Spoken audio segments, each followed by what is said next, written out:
Hello students, कैसे हो आप सभी। आई होप कि आप लोग बहुत ही अच्छे होंगे। तो चलिए तैयार हो जाइए फटाफट से। और हम आप सभी के लिए लेकर आए हैं क्लास 12 बच्चों के लिए बहुत ही ज़्यादा इंपॉर्टेंट, क्योंकि अगर हम चाहते हैं कि आपको 5 मिनट में हम 10 नंबर का बता के ही जाएँ, तो कुछ नहीं करना, आपको कॉपी पे लेकर बैठ जाना अपने साथ और फटाफट से मेरे साथ पढ़ते हुए चले चलना है, ठीक है। और जैसा कि चैनल का नियम है कि जितने लोग भी चैनल पर नए हो प्लीज़ चैनल को सब्सक्राइब करके एक प्यारा सा लाइक अपने भाई के लिए कर दीजिए। आइए देख लेते हैं कि वो कौन कौन से ऐसे प्रश्न हैं। भाई मान के आप लिख के ले लीजिए कि हर बार आप अगर नहीं उठा पा रहे हैं, मतलब नहीं देख पा रहे हैं, तो आप किसी भी पेपर उठा लीजिए। हर बार आपको 100 में से कितने 100 में से 100% मिलेंगे, 100 में से 100% ये क्वेश्चन मिलेंगे, पक्का से पक्का मिलेगा। ऐसा नहीं कि मैं फेंक रहा हूँ या कुछ भी कर रहा हूँ, आपको पक्का से पक्का मिलेंगे। तो बस आप सभी को कुछ नहीं करना है, केवल कॉपी में लेकर फटाफट बैठ जाना है और जितने बताते चलें फटाफट से नोट करते चलना है, ठीक है। तो आइए जान लेते हैं फटाफट से ऐसे कौन से क्वेश्चन है। और आपने अगर मुझे 5 मिनट दे दिया तो मैं 5 मिनट में आपके 10 नंबर क्लियर करके ही जाऊंगा, ठीक है। आइए देख लेते हैं पहला क्वेश्चन। पहला क्वेश्चन कौन सा हमारा, देखिए। और आप लोगों को कमेंट बॉक्स में आंसर देना है, ठीक है। कमेंट बॉक्स में आंसर देने हैं। देखिए पहला क्वेश्चन हमारा हो जाता है, पहला क्वेश्चन क्या हो जाता है कि मेरी असफलता किस विधा की रचना है। क्या है? मेरी असफलता किस विधा की रचना है। तो देखिए ये जो पूछा गया है, जो 2013 में, 15 में, 17 में, 18 में, 22 में, 24, 25, तो इसका तो एकदम तय है कि ये 26 में भी पूछा जाएगा, ठीक है। तो आप बताइए मेरी असफलता किस विधा की रचना है। भाई अगर नहीं बता पा रहे हो भाई कमेंट कर दीजिए, फटाक में देख लूँगा, ठीक है। चलिए ये जीवनी साहित्य है या फिर कहानी है या फिर डायरी है या फिर आत्मकथा। तो हम आपको बता दें कि ये क्या है, मेरी असफलता आत्मकथा है। क्या है? आत्मकथा। किस विधा की रचना है? आत्मकथा, ठीक है। फटाफट से नोट करते चलिए, नोट करते चलिए मेरे साथ, नोट करते चलिए फटाफट से, ठीक है। अब आगे बढ़ रहे हैं, अगला क्वेश्चन देख रहे हैं। अगला क्वेश्चन क्या दिया हुआ है, अगला क्वेश्चन आपको दिया हुआ है कि हिंदी का प्रथम मौलिक उपन्यास कौन सा है। हिंदी का प्रथम मौलिक उपन्यास कौन सा है। तो मेरे भाई फटाफट से आंसर बताओ कि भाग्यवती। अगर इसकी भी बात कर लें तो ये भी बहुत बार पूछा गया है भाई। 2011 में पूछा गया, 11 में पूछा गया, 17 में पूछा गया, 22 में, 24 में, और मैं बता दूं कि फटाफट ये 26 में बिल्कुल से बिल्कुल पूछा जाएगा। इतना आप ध्यान करके रख लीजिए, ठीक है। अब आगे देख लेते हैं कि ये जो ऑप्शन है वो भाग्यवती है, परीक्षा गुरु है, कंकाल है या फिर इंदुमती है। तो मैं आपको बता दूं कि हिंदी का प्रथम मौलिक उपन्यास आपको बता दें परीक्षा गुरु है। कौन है? परीक्षा गुरु है, ठीक है, परीक्षा गुरु, ठीक। अब आगे देख लेते हैं भाई, स्क्रीनशॉट ले लीजिए फटाफट से, स्क्रीनशॉट फटाफट ले लीजिए, ठीक है। फिर आगे देख लेते हैं अगला क्वेश्चन। अगला क्वेश्चन हमारा क्या दिया हुआ है, अगला क्वेश्चन दिया हुआ है मेरे भाइयों, मेरे प्यारे बच्चों, कि हिंदी के संपादक कौन है। भाई हिंदी के संपादक कौन है, ये भी काफ़ी बार पूछा गया है। 2015 में पूछा गया है, 2015 में, उसके बाद 2018 में, फिर 21 में, फिर 30 में। तो ये भी हर बार पूछा ही जाता है, ठीक है।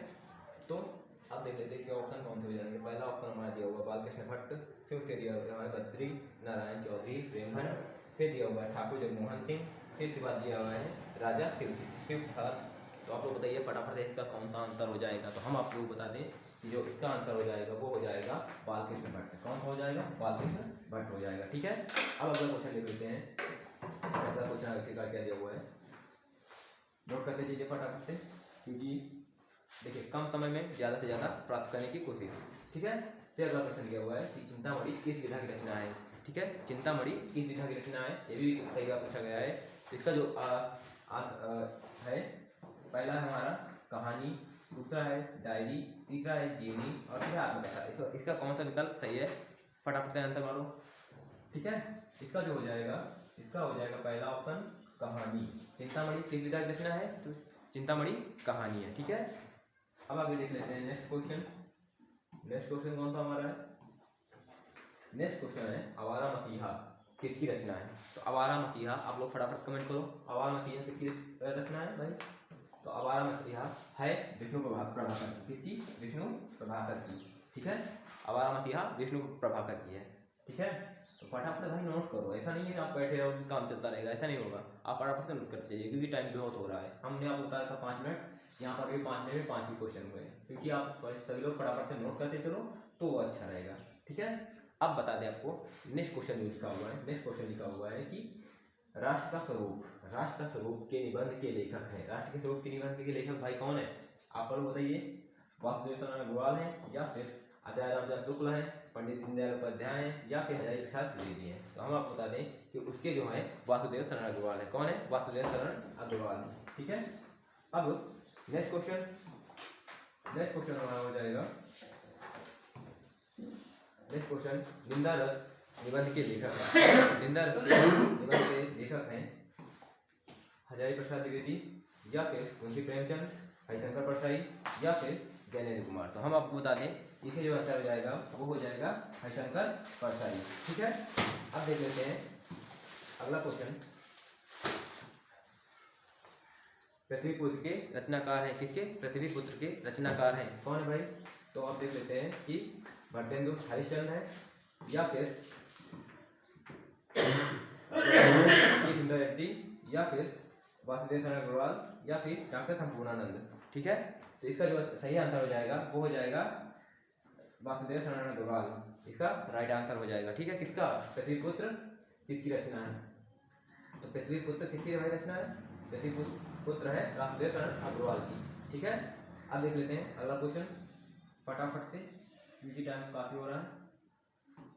भाषा और आधुनिकता के रचनाकार हैं। कौन है? भाषा और आधुनिकता के रचनाकार हैं वासुदेव शरण अग्रवाल, या फिर हरिशंकर परसाई, या फिर जी सुंदर रेड्डी, या फिर राकेश मोहन। देखिए आप फटाफट लिखते चलिए, ऐसा मत समझिए कि मैं नहीं हो रहा है। ठीक है। तो इसके जो आंसर हो जाएगा कि भाषा और आधुनिकता के रचनाकार हैं प्रोफेसर जी सुंदर रेड्डी। इसका राइट आंसर हो जाएगा। ठीक है। अब आगे देख लेते हैं अगला क्वेश्चन। अगला क्वेश्चन जो हमारा हो जाएगा, अगला क्वेश्चन और लास्ट क्वेश्चन। ठीक है।